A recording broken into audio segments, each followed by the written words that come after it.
So chapter 1, module 1 of the course starts to answer the question that we're all wondering right now is why are we doing this? Why are we looking at single system design and how does it relate to the practice of social work? Most of the time when I'm looking through people's short introductions, the question that I get the most is that people are concerned about the statistical component of the course, or that they don't feel so comfortable looking at anything to do with like any kind of quantitative analysis. So I assure you that the purpose of the course isn't to torture you or to make you to do any kind of advanced statistical analyses. But if you've ever worked in the practice of any kind of social science, you're probably wondering, is what I'm doing really helping my client? Surely everybody who gets into a field such as social science is hoping to help people with their lives in some meaningful, valued way. And single system design is a great way of helping you to do that. Not just kind of a feeling, but more of like a scientific, quantitative, evidence-based type of approach to looking at whether or not what we're doing actually is helping somebody and if they're making meaningful, significant improvements in their life. So that's why I think single system design and client-centered evaluation is such an interesting topic. It's something that I incorporate into my clinical practice. And I'm hoping by the end of the semester and by the end of completing your single system design project that you'll actually be able to incorporate some of these skills into your clinical practice and have some evidence that what you're doing is actually working to improve your clients' outcomes. So, why evaluate? That's the big question that we're hoping to cover in the first chapter. Depending on where you work, some places actually require people to do evidence-based measures. Measure client changes to show for a grant or for credentialing purposes that you're actually making some kind of improvements, measurable, quantifiable improvements with the populations that you're meeting with. But even if it's not required, you as a practitioner may still want to know whether or not what you're doing is actually working. And if it's not working, what you can do to see some improvement, to see some quantifiable change within your client. And I think that's why single system design has such a unique advantage and is such a great practice tool for any kind of clinician. I think it can be beneficial to a clinician to see if what they're doing is actually working, but also to the client to help it increase their motivation. And throughout the semester, I'm hoping that you're going to learn a few different ways to evaluate your practice and to really strengthen the kind of clinical work that you're doing. Okay, so for the 8 steps of evaluating practice, the first step is obviously identifying the client who's going to be identifying the goal. And in the textbook, there's an example of Philip who comes up with the goal of feeling less depressed.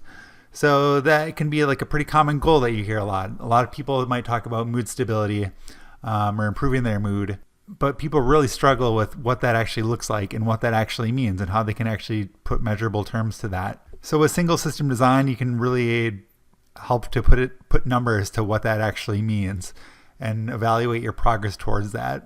The second step is to select intermediate objectives and targets. It's taking the bigger goal and breaking it down to steps along the way. So the goals that we're going to set aren't necessarily dichotomous, like you reached a goal or you didn't, but there's important steps and objectives along the way that are going to help you get to the end of the path that you're hoping to take with your client. And through practice evaluation, we can look at some of those intermediate goals and to acknowledge when we've met them or when we've got to that point. So an example of a step towards feeling less depressed might be 50% improvement from a baseline measure. So if your baseline measure was that your mood was clinically significant on the Beck Depression Inventory, we might look for a 50% improvement in mood-related symptoms halfway through treatment, maybe like 4 to 6 weeks down the road. And for your single system design, one of the biggest issues that people come across is coming up with an operationally defined problem, which is something that we're going to be spending quite a bit of time talking about here. So how can you actually operationalize mood? How can you operationalize exercise? How can you operationalize cigarette smoking, for instance? So we'll be talking quite a bit about how you can break that down into something that you can put like a yardstick to. So for mood, you could use something like a standardized measure, such as the Beck Depression Scale. You could also put number of social interactions that somebody has per day, or number of self-care activities partaken in a day. There's a few different ways that you can measure as complicated and multifaceted as somebody's mood and mental health. The third step is to identify evidence-based general practices. And in this class, it's not so much of an intervention course, so your grade isn't going to depend on the quality of your intervention per se. But what I'm really interested in is that you can look in for that you can find an intervention that's evidence-based from literature, so that you know how to use the literature to support the type of work that you're doing. And practice evaluation will really help you to determine if the intervention that you've selected is actually appropriate for the client problem that you're hoping to address. One of the really unique things that we're going to be doing in this course with looking at your own specific single system design is actually being able to graph and visualize your data. We're going to be spending a significant amount of time looking at trends, stability level, really looking at what's going on with your client. And hopefully that'll help you to utilize it within your practice so that you can show your client visualizations of their data. And graphs can be really powerful in helping you to illustrate these to the population that you'll be working with. So to break it down a little bit further, the step one with setting goals and objectives, you're going to be completing a goals table for your project and for your assignment. There's long-term and intermediate goals. Long-term is the desired outcome, with intermediate goals along the way, which can be considered objectives or stepping stones along the path to your final outcome. So basically coming up with a roadmap before you start with your single system design. Step two would be coming up with a specific objective or a target. Again, we talk about an operationally defined problem, which is something that is breaking a problem down into something really quantifiable. So number of cigarettes smoked per day, minutes spent exercising per day, minutes spent sleeping per day. And for me personally, I prefer it to be in the smallest increment of measurement possible. So a lot of times people might say, did the client exercise today? Yes, no. That might tell us very little about what constitutes exercise and what doesn't. So the clearer you can make your operationally defined problem, the better off you're going to be with your single system design. Step three, again, looking at your data plots. Something that the book covers quite a bit and that you'll learn more about throughout the course is two different phases. A baseline phase, or phase A, is what would be expected to happen if there was no intervention. And with single system design, many practitioners often collect data either retrospectively or prior to completing an intervention to see what the baseline problem looked like before there was any kind of intervention. And the reason people might do this is because you want to get like an idea of what the problem was like before you stepped into the picture. Sometimes just, being involved in a case can really, cause people to really evaluate what they're doing. But most of the time, coming up with a baseline, you might get an idea of what somebody's mood was like before they started to partake in CBT for depression or a smoking cessation program, how many cigarettes they were smoking a day before they started to do this other thing. And then your intervention phase would be obviously phase B after you started the intervention. And then you'll be able to identify what kind of changes in behavior were associated with that intervention. From the case study on page 8 is a good example of this from your textbook. Give you a good idea of what we can really pull from single system design and the different phases. Something that is unique on figure 8 is actually the maintenance phase, which we'll also talk about in further detail later on in the semester. So step 5 is to construct clear benchmarks for success. The textbook talks about quantifiable terms to which you could use for benchmarks. But in addition to like a statistically significant change, we're also going to be talking about clinically significant changes in the course, which can be meaningful to the client if they feel like they've reached their goals. Even if you do meet your goals, it's also important to engage the client to see if they feel that their goals have been met. And if they weren't, what else can be done? All right, so for step 7 is just to introduce the client to a maintenance phase, which is basically what the follow-up would be after they met those goals. So would it be regular appointments, continuing to meet, but less frequently? It could be a continuation of the intervention at a less frequent duration, or it could just be eliminating if they've met their goals and they feel fine.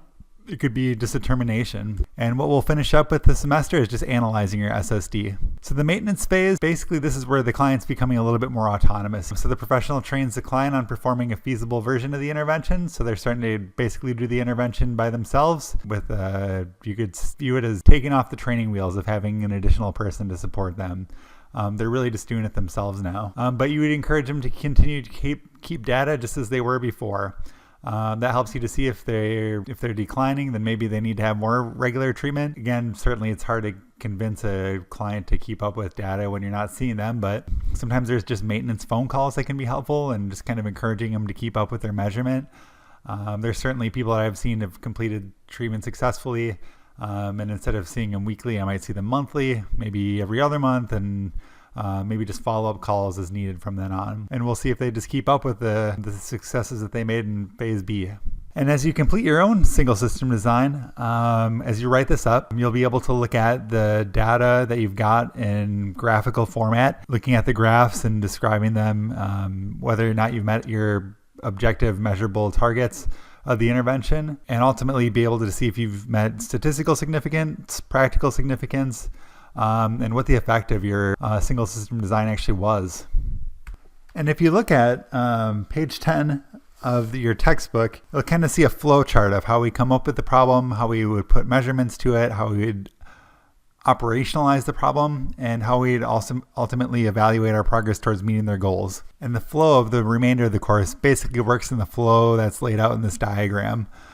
So even though it might seem a little bit overwhelming at first as you're starting this course, as we proceed and you're working on your single system design, you'll see that it's probably not too hard from what you've already been doing in practice, but this will help you to take more scientific approaches to looking at more of like an evidence-based intervention to see if what you're doing is actually having the intended effect that you'd want it to. Where in this black box of the practice that we have, we often think of which variables or which interventions we think are working, and single system design really helps you to look at, are they working? Are they having the intention that we want them to? Are they not? And if they're not, what can we really do to get to where we want to be? And just a last point of discussion here, why is it important to get the client's point of view of their presenting concern and keep their perspective in everything? I know that oftentimes we kind of come in with some of our own presumptions and kind of our own goals and where we would like things to be going. But it's also important to kind of check in with the client to see if they're getting what they want out of treatment. Certainly there's times where a client might be mandated to treatment, such as substance abuse cases or something along those lines. But all the same, it's still important to check in to see if they're feeling better, if they're happy about the progress that they're making. And maybe a caveat here is that sometimes changing behaviors or changing habits, sometimes people aren't going to feel good at first. So smoking cigarettes, you can imagine somebody's not going to feel good when they're giving up cigarette smoking that they've been doing for however long. So if they're not feeling good about it, it's important to kind of get their feedback and reflect back to them that things might get worse, or you might feel worse before things are actually going to start getting better. So an important thing to keep in mind. And also, I mean, with everything that we do, it's important to think about the ethical considerations of measuring client concerns. So some of the obvious ones would be confidentiality, informed consent, making sure that somebody agrees to the type of intervention that we're doing, and the data storage, and making sure that we're not sharing this with people that don't need to be knowing about it. So we'll be spending a lot of time talking about informed consent and what that means. I would also just say that single system design in itself is an ethical issue because we want to be presenting the best possible practices that we can. And certainly through doing practice evaluation, that helps us to hold us accountable and making sure that we're providing the best possible services that are out there.